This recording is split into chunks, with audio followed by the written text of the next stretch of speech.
Olá pessoal, meu nome é Emerson, trabalho aqui na FC Nuvem como CTO e hoje nós vamos falar de um conteúdo aqui de Cybersecurity. Nesse conteúdo de Cybersecurity vamos discutir um pouco sobre identidade, segurança de identidade, ferramentas para prevenir, com essa questão de a gente acelerou muito a questão da inovação dentro das empresas e com isso trouxe um novo tema que é Cybersecurity, não só dentro da empresa, mas também fora da empresa. E para falar de tudo isso, eu trouxe aqui meu amigo MacGyver, que ele vai se apresentar aqui também para a gente, para que a gente possa falar de todo esse conteúdo. MacGyver, se apresente, por favor, para a gente. Beleza. Obrigado, Emerson, pela introdução. Meu nome é Bom, MacGyver, eu trabalho aqui na FC Nuvem também, no time de arquitetura de soluções, time de pré-vendas, e eu trabalho também como professor de Cybersecurity para pós-graduação na Instituto de Gestão de Tecnologia da Informação. E esse bate-papo vai ser muito legal, que é um tema que tá muito em contexto aí, né, na nossa realidade atual. Então, vamos lá, Emerson. Espero que agreguemos bastante aí com essa conversa. com certeza, meu amigo, sempre agrega. Bem, então, como a gente falou ali no começo, a gente vai falar de alguns pontos aqui. Então, acho que o principal ponto com essa questão de a gente trabalhar remoto, das empresas terem que colocar todo mundo para trabalhar remoto, foi a questão de como aplicar segurança no ambiente remoto.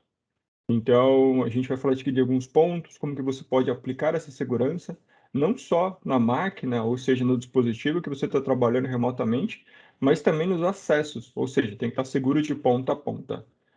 Magabi, você pode falar um pouquinho para a gente aí dessas questões de VDI, de segurança de identidade, o que que a gente tem hoje, como que a gente pode se prevenir contra esses ataques? Claro. Hoje em dia, né, com o advento aí da pandemia, que acabou acelerando a transformação digital, incorreu em diversas questões, a principal voltada para essa de segurança para as organizações. Antes tínhamos uma segurança muito perimetral, né? Então, os próprios firewalls, os proxies e os dispositivos, os controles de rede que as organizações ali mantinham já eram quase que suficientes para manter ali a organização de maneira segura. Agora, com o usuário trabalhando de casa, nunca se sabe se a rede dele está segura, se o dispositivo que ele está trabalhando, né, cresceu demais esse cenário de BYOD, onde o usuário utiliza seu dispositivo pessoal para fins corporativos, e isso aumenta demais o risco ali de segurança para a organização. Existem alguns produtos que eles fazem uma análise de qualquer tipo de acesso que o usuário faz, tá? Então, sempre é verificado a tentativa de acesso do usuário ali, são verificados diversas condições ali. Quando a gente fala, por exemplo, da Seara Microsoft, temos ali o AD Premium, que ele tem uma funcionalidade de acesso condicional.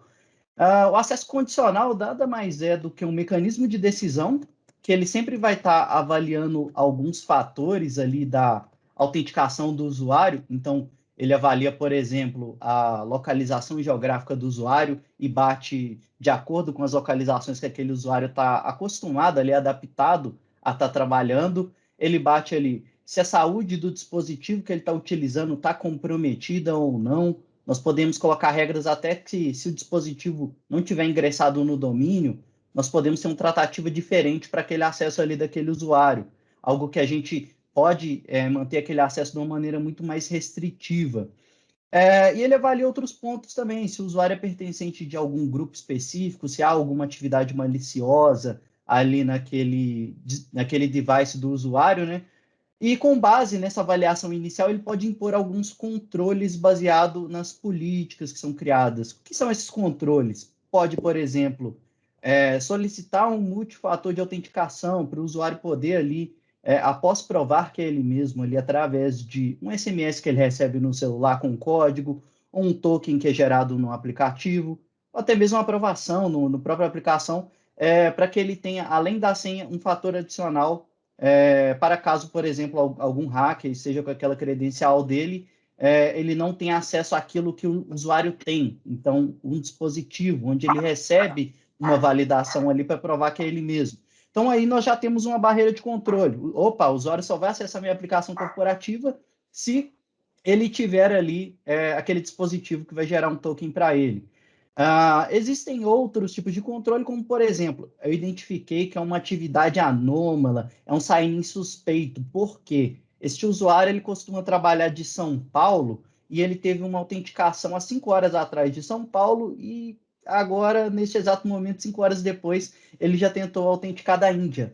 E é uma localização incomum ali de viagem dele. Por causa dessa combinação de fatores, nós conseguimos, por exemplo, bloquear aquele acesso e evitar que tenha extravio ali de informação ali ou qualquer outro problema relacionado com aquela identidade ali daquele usuário. Então, esse mecanismo ajuda bastante nesse controle, tá? Voltado para identidades, e existem muitas tecnologias também, né, Emerson, para gestão de dispositivos móveis. Então, para MDM, podemos citar, por exemplo, o Intune, que ele faz tanto gestão de dispositivos corporativos quanto dispositivos pessoais. Então, gestão como um todo, controlando, por exemplo, quais aplicações vão poder ser instaladas naquele dispositivo, fazer todo aquela telemetria de informações que ocorre ali naquele dispositivo, impor controles, medidas de segurança, então várias coisas. Mas, Jean, eu só vi um disclaimer esses dias, eu achei bem interessante, que o pessoal colocava assim, ó, se você tem o Windows 10, apague todas as suas senhas. E aí eu entrei e falei assim, cara, o que será que aconteceu, né? Será que tem algum outro vazamento, alguma coisa assim? E não, na verdade era só a notícia era muito chamativa, falando que se você tem o Windows 10, se você está utilizando o Microsoft, você pode apagar todas as suas senhas e só usar o Authenticator da própria Microsoft. Ou seja, você não precisa mais de senha para fazer a identificação, para você se autenticar em algum dispositivo. Achei bem bacana isso. É bem de contra o que você estava falando aí. Desculpa. Exatamente, essa é uma tecnologia aí, na verdade, que a Microsoft acabou de lançar, né?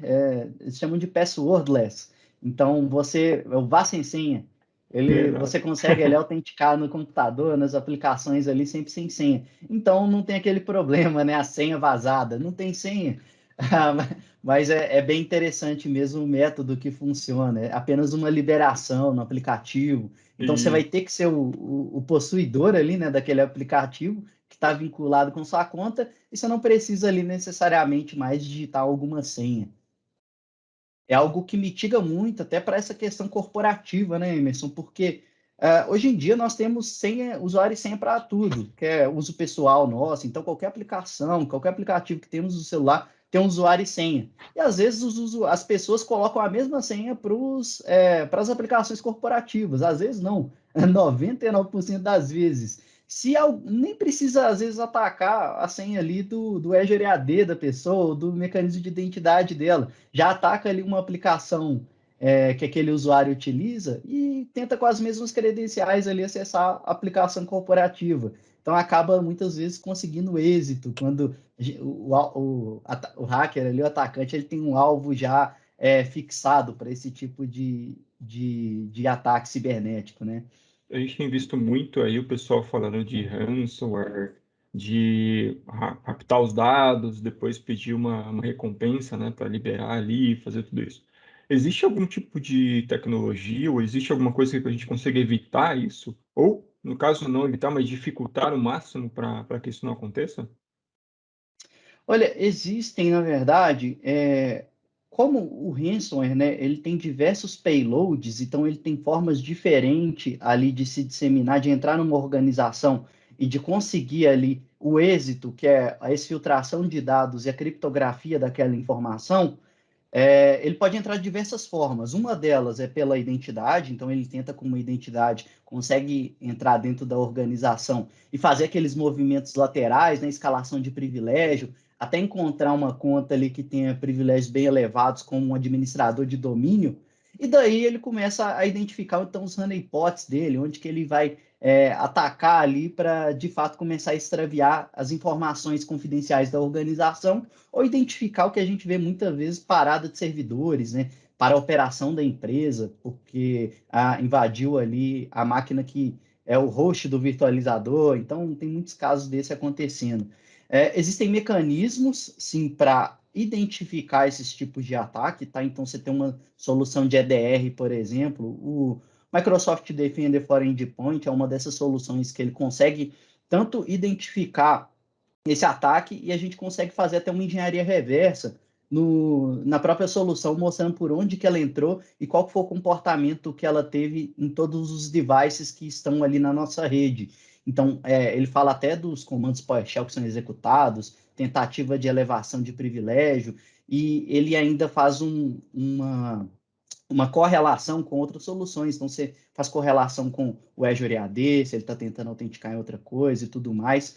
Mas para evitar, assim, para você ficar seguro do ransomware, não basta apenas tecnologia, vocês têm que ter também várias políticas internas, vários muito bem definidos. Por exemplo, se você tiver ali um plano de disaster recovery, para você, caso sua operação pare, outra região assuma. Você tem ali, por exemplo, um plano de backup muito bem executado ali, com uma retenção ali muito bem assertiva ali nesses tipos de ataque ransomware, para que a gente tenha essa retenção estendida garante para a gente uma segurança a mais, né? E vários outros procedimentos que a gente tem que ter ali para evitar cada vez mais essa parte do ransomware. Quando a gente fala de colaboração, né, o Emerson, o próprio Defender, o Defender para Office 365, ele bloqueia essas tentativas de envio de phishing por e-mail, que muitas vezes o usuário recebe um e-mail de phishing ali com um link malicioso ou com um anexo malicioso, e ele já bloqueia aquilo na raiz. Ele tem aquele Uhum. procedimento de sandbox, onde ele faz uma deep inspection ali naquele anexo ou naquele link ali, remove aquilo ali para o usuário não receber nada malicioso, faz uma análise ali avançada e depois entrega aquele conteúdo dinamicamente ali para o usuário, caso não seja identificado nada. Então, você mitiga bastante esse tipo de problema com um conjunto de soluções e políticas e procedimentos também, né? Bacana. Então, assim, então, se a gente for fazer uma correlação aqui, eu posso falar que empresas que tiveram ataques de ransomware pode ter sido através de identidade ou através de algum e-mail, alguma coisa que eles mandaram para se infiltrar primeiramente na companhia e depois conseguir, de fato, criptografar e roubar os dados da companhia.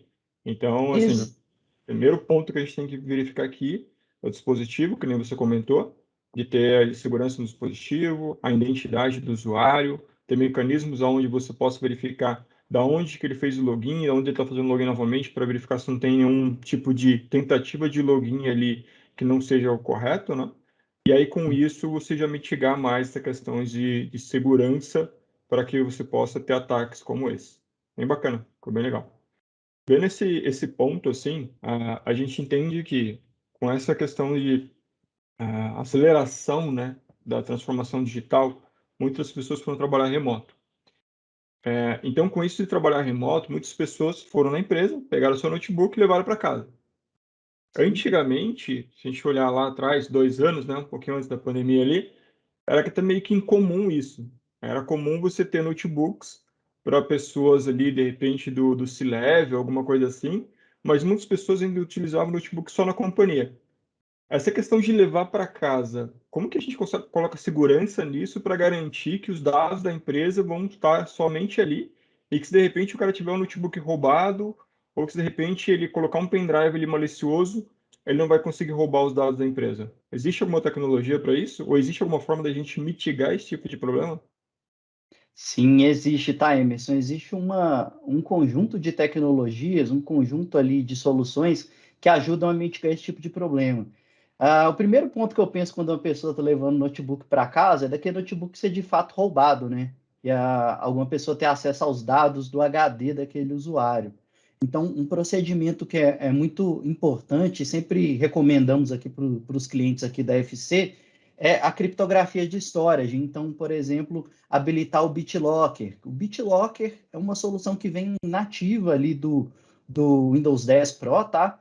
E existe uma possibilidade da gente habilitar uma política organizacional, então habilitar em vários devices ao mesmo tempo ali aquela criptografia. O que que isso faz, né? O que que isso controla? Mesmo um device com BitLocker habilitado no HD dele, mesmo se aquele notebook for roubado e alguém tentar acessar aqueles dados ali de maneira ali ofensiva, os dados vão estar criptografados, ele não vai conseguir o acesso. Se ele não tiver a Uhum. chave para decriptografar aquele HD, os dados vão estar inacessíveis. Outro ponto, agora vamos pensar assim, beleza, o usuário ele levou aquele laptop para casa e ocorreu, por exemplo, dele ser desligado da organização. Muitas das vezes, o usuário ele vai querer pegar informação, enviar para concorrente, fazer diversos tipos de ações que ele age no impulso ali, né? Às vezes com raiva da organização ali por aquele acontecimento. Tem solução, uma solução, por exemplo, o Intune, que é a solução de gerenciamento de dispositivos da Microsoft, a gente consegue mandar um comando de wipe remotamente, então de limpeza daquele dispositivo, sem que o usuário perceba, assim que ele fizer é, um check-in com o serviço do Intune na web, ele está conectado à internet, bateu um check-in com o serviço, ele recebe o comando da central administrativa e aquele dispositivo é limpado sem que o usuário perceba.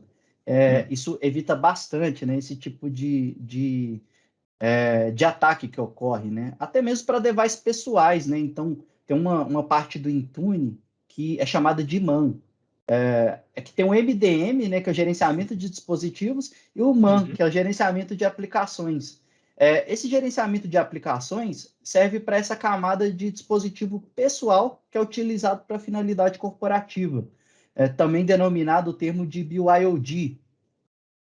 O que a gente consegue? A gente consegue impor controles nas aplicações corporativas que, por exemplo, o usuário não consegue tirar dado do e-mail dele, enviar por WhatsApp, ele não consegue ali tentar fazer o envio de um arquivo que está armazenado no SharePoint, no OneDrive e mandar para o storage interno ou para alguma outra aplicação que não é sancionada pela organização. Então, a gente consegue impor esses tipos de controle mesmo num device que é pessoal. Inclusive, é possível mandar até um comando de wipe naquele dispositivo. Ele não vai apagar o perfil inteiro, ele vai apagar o perfil de trabalho. Então, imagine como um perfil de trabalho como um container naquele Uhum. dispositivo.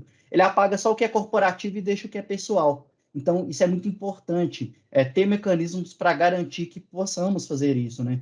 Aquele dispositivo é roubado e tudo mais, às vezes a gente não estipulou uma criptografia no storage dele, que é um device pessoal. Mas, se tem dados corporativos, ele tá sincronizando com o Intune, nós apagamos tudo que é corporativo e mitigamos bastante ali o risco.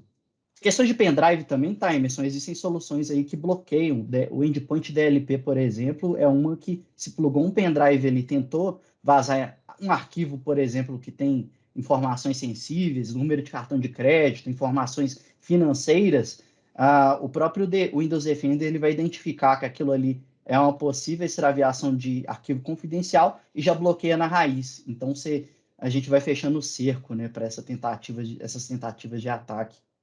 Legal.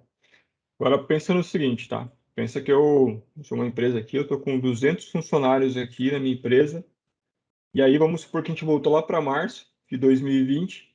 Eu chego para você e falo assim, MacGyver, eu preciso colocar os 200 funcionários para trabalhar remoto e eu não tenho computadores para fazer isso, eu não tenho, cara, como que eu consigo deixar isso mais barato? Existe alguma solução que a gente consegue, de repente, disponibilizar um computador para o cara virtual e que ele consiga trabalhar como se ele estivesse dentro do ambiente corporativo da empresa? Claro, existem algumas soluções que são denominadas desktop as a service. Então, o desktop do usuário como serviço. Ela cresceu muito a utilização dessas soluções, elas eram tendências que acabaram se tornando realidades, principalmente para empresas muito grandes. Imagine call centers que tem ali 1.000 usuários, notebooks dispositivos compartilhados, aquele negócio todo, e que não pode mais ter aquela aglomeração que tinha, né? Às vezes 2 usuários por metro quadrado ali e tal. Uhum.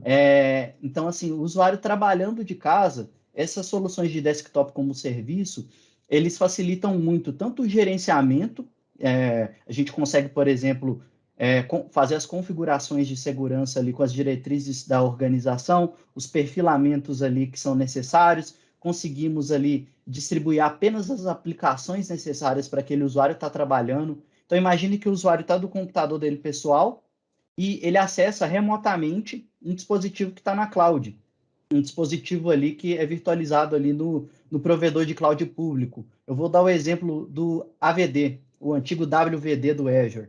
Uhum.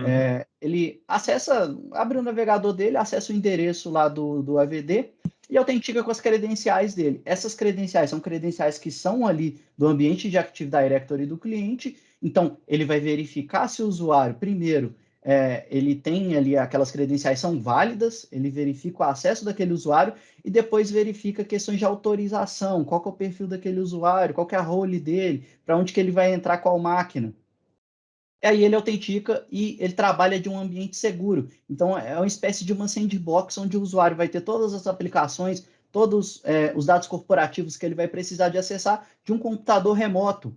Então, a gente não tem que se preocupar tanto com a saúde do dispositivo que o usuário está utilizando e nem de disponibilizar um dispositivo ali para ele. Então, gera bastante economia, tá? Inclusive, esse tipo de tecnologia a gente consegue pendurar mais de um usuário no perfil do computador ali remoto. Então, existe um sistema operacional que é o Windows 10 Multisession, onde conseguimos ali, de acordo com o perfil do usuário, se é um perfil leve, baixo ou médio, colocar ali, por exemplo, 10 usuários trabalhando no mesmo computador ao mesmo tempo, simultaneamente. Então, isso gera uma grande economia ali para as organizações. Inclusive rotinas, tá? De ligar e desligar automaticamente as máquinas, de fazer um balanceamento de carga ali para não, às vezes, escalar demais ali sem ser necessário. Então, tem várias maneiras da gente reduzir custo para a organização ali e trazer essa segurança para ela e esse ganho de produtividade. Bem bacana, bem bacana. Eu lembro quando eu comecei a desenvolver lá atrás, né, faz um bom tempo atrás, eu fui para um evento e a gente teve que criar várias máquinas com Team Client.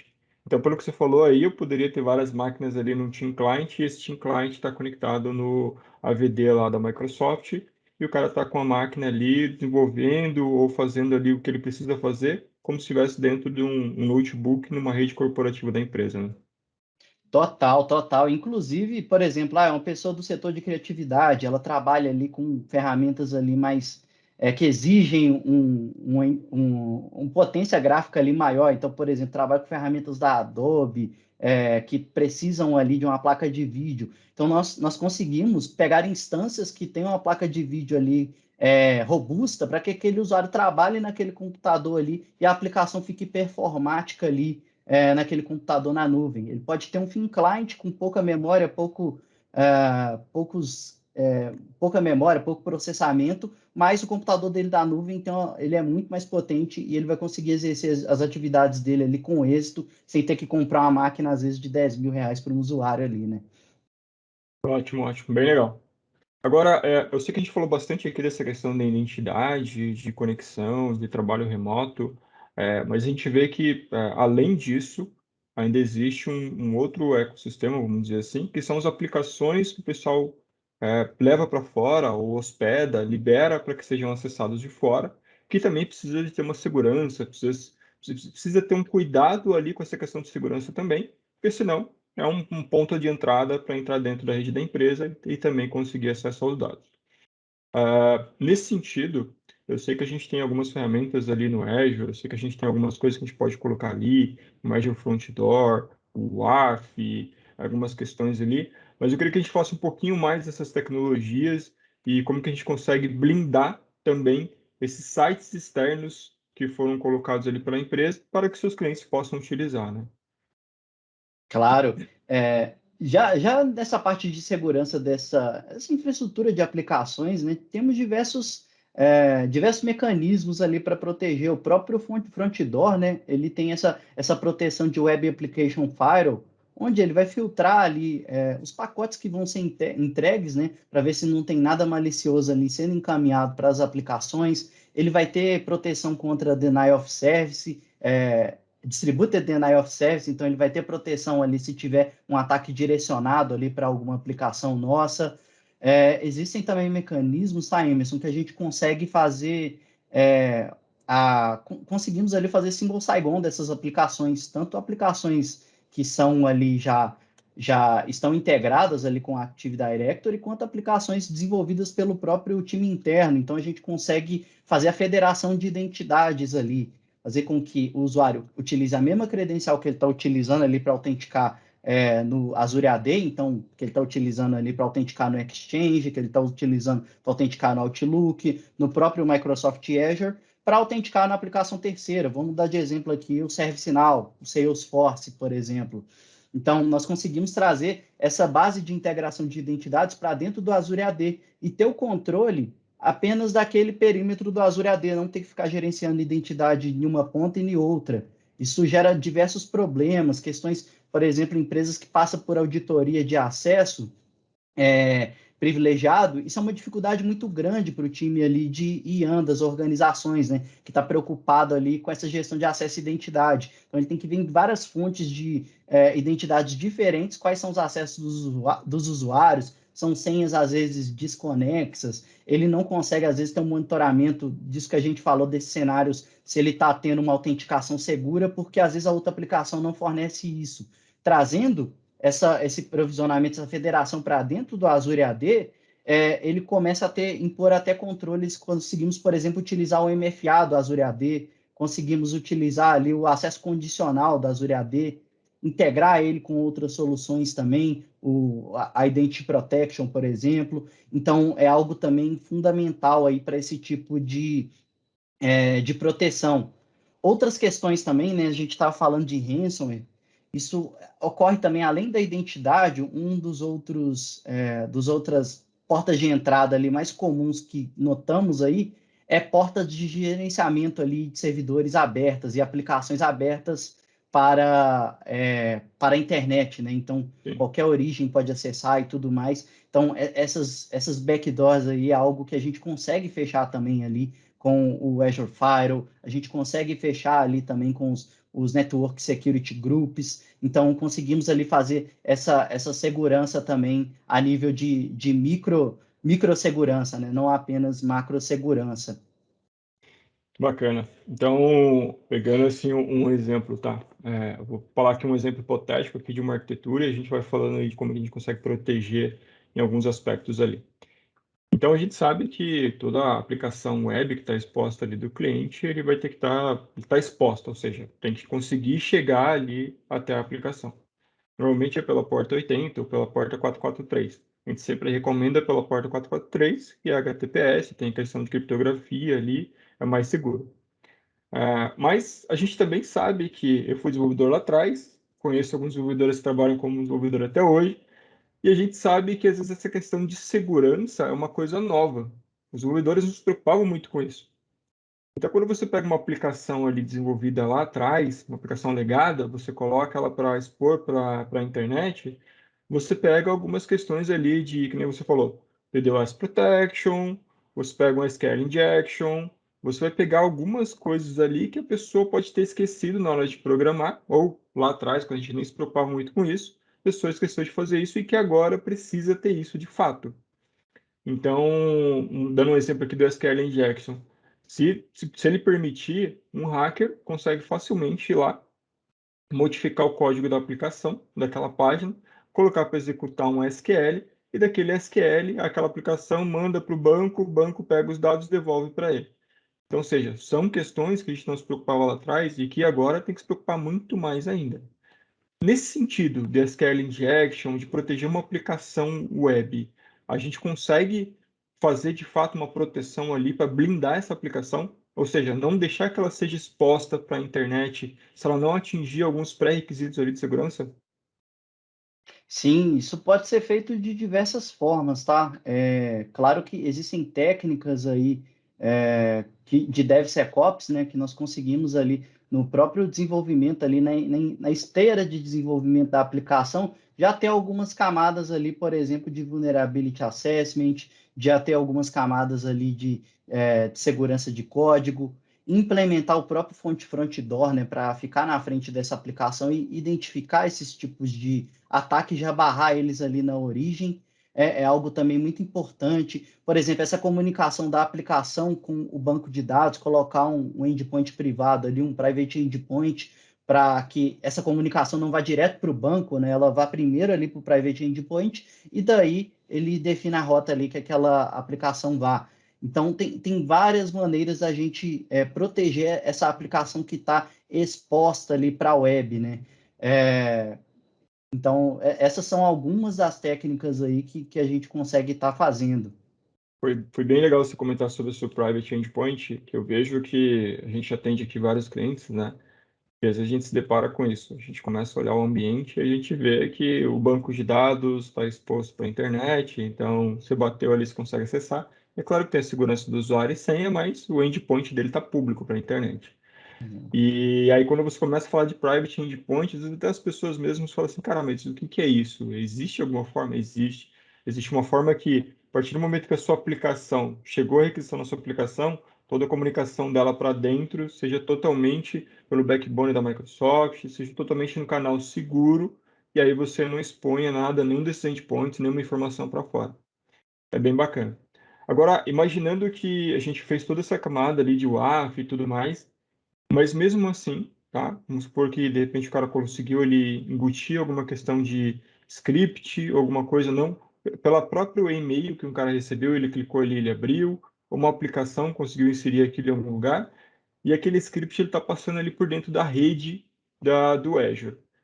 Existe algum mecanismo que a gente fique olhando esses pacotes do Azure que estão passando ali pela comunicação da VNet e a gente consiga identificar possíveis pacotes ou possíveis dados maliciosos que estão caminhando ali dentro da rede? Ali dá para identificar sim, tá? Tem ali, por exemplo, algumas tecnologias, como tecnologia de CIEM, quando falamos aí, por exemplo, do o próprio Sentinel, o Azure Sentinel, ele é um CIEM Legal. nativo em nuvem, onde ele pega esse tipo de informação de segurança entre uma ou mais soluções ali e correlaciona aqueles logs ali para identificar se há, por exemplo, um incidente de segurança dentro do seu ambiente. Existem algumas soluções, tá? Que dentro do Azure mesmo, nativamente, que ele consegue pegar os logs ali, a telemetria daquilo tudo, e fazer essa análise, ver se tem algo relacionado ali com um incidente de segurança ali já conhecido, algo que veio das triggers ali. A gente consegue também, me fugiu o nome aqui da solução, tá, Emerson? Que faz aquela análise de rede, cara. Fugiu aqui o nome da solução. Network Watcher? Network Watcher, exatamente. Essa é uma solução onde a gente consegue analisar os pacotes mesmo, né? Para ver como que está aquela comunicação, se tem algo malicioso ali ocorrendo dentro da organização, de uma ponta para outra. Então, inclusive os logs do Network Watcher, eles podem ser consumidos ali pelo próprio Sentinel e fazer uma correlação do ecossistema como um todo, né? Não só, às vezes, dessa questão de rede, mas ver o que está sendo mais afetado ali e tal, para de fato impor ali tanto alertar que está tendo um incidente de segurança e muitas das vezes essa solução de CIEM, o Sentinel, ele também trabalha como SOAR. Então nós conseguimos automatizar respostas a incidentes. Então além de detectar ali aquele incidente de segurança, nós automatizamos uma resposta. Por exemplo, um exemplo aqui de automação, por exemplo, isolar uma subnet ali que tem uma possível tentativa, uma possível atividade maliciosa. Então, isola uma VNet ali específica e aguarda uma análise ali de um arquiteto de infraestrutura ali para estar trabalhando naquilo. Legal. Você começou a descrever isso aí, eu fiquei imaginando aqui na minha cabeça aqui, que então a gente pode falar que seria um robô de segurança ali, o Azure Sentinel, olhando para tudo que está trafegando ali, se ele identificar alguma coisa, ele já consegue tomar uma ação e já bloquear alguma coisa ali que ele identificou que é malicioso. Isso é bem bacana. E ele funciona 24 por Exatamente. 7, né? Você não tem... Funciona ele não para. Os atacantes não têm hora para parar, né? Ele também não pode. E o É isso legal do aí. Sentinel é que ele é bem abrangente, ele não foca só nesses ambientes Microsoft, mas ele tem integração, ele tem conectores com diversas soluções terceiras, inclusive ambiente on-premises. Então, a gente consegue, de fato, integrar todos os nossos registros ali de eventos de segurança em uma entidade só. E dali o nosso time de operações está sempre analisando aqueles incidentes. Aqui, o que a gente vê muito crescendo aqui mesmo na FC Nuvem, essa questão de clientes procurando por SOC, né? Aquele time de Exato. operações ali que vai estar sempre analisando o seu ambiente de segurança e atuando ali para mitigar ao máximo ali o mais rápido possível aquele possível incidente que pode ter prejuízos futuros ali para sua organização. Então, é uma tendência muito grande também a terceirização desse setor de inspeção mesmo, né, de segurança. Sim. Só que ele é bem interessante, porque você consegue analisar ali não só essa questão da segurança das informações, mas você analisa também os links, você analisa as informações que estão trafegando, você consegue fazer, por exemplo, aqueles relatórios que a gente falando em questão de segurança, me lembra um pouquinho da LGPD também. Então, você consegue criar aqueles relatórios para dizer de fato quem está manipulando a informação, o que está fazendo com aquela informação, quem tem acesso àquela informação. Então, isso é bem interessante. Isso que nem você falou, é uma coisa que está crescendo bastante. E, cara, o mundo digital está aí. A gente tem segurança no mundo físico aqui, a gente vai ter que ter segurança no mundo digital também. Então, isso é fato. Isso aí. Pegando um pouquinho esse gancho aí, tá? Então, eu acho que as pessoas que devem estar assistindo a gente devem estar se perguntando ali, cara, então quer dizer que eu tenho segurança da identidade, segurança no dispositivo, segurança nas aplicações, segurança na minha rede, segurança em tudo. O cara deve estar de cabelo em pé ali, imaginando, caramba, como que eu vou fazer tudo isso? Como que eu vou pegar tudo isso aqui e amarrar tudo certinho para que eu tenha segurança de fato completa dentro da empresa? Eu acho que as empresas estão se caminhando para isso. A FC Nuvem tem bastante serviços que já engloba tudo isso que a gente falou aqui. Então, se a gente começar a falar de segurança de identidade, a gente trabalha com certificações aqui, por exemplo, empresas que querem implementar o PCI, empresas que querem olhar o blueprint ali da Microsoft e implementar as políticas de segurança, empresas que querem colocar segurança desde lá do início, ou seja, quando você está desenvolvendo a aplicação.